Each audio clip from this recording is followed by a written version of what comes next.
بسم الله الرحمن الرحیم. یو ورور پوښتنه کړې ده، وایي د ښځو لپاره ورځې کښل یا نري کول دا جایز کار دی که جایز نه دی؟ د دغه ورور د پوښتنې په جواب کې باید ووایم چې د ښځو لپاره ورځې کښل نري کول دا حرام کار دی.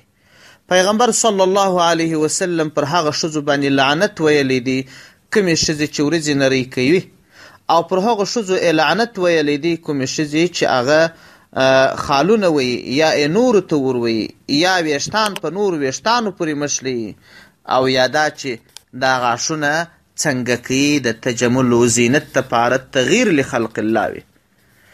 یو روایت کې راځي پیغمبر صلی الله علیه وسلم فرمایي چې لعنت ته الله دی وي پر واشمات مستوشمات متنمصات متفلجات للحسن المغیرات لخلق الله. اوږد حدیث دی او را نقل کړی سنن ابن ماجه په اول جلد صفحه 640 کې دی.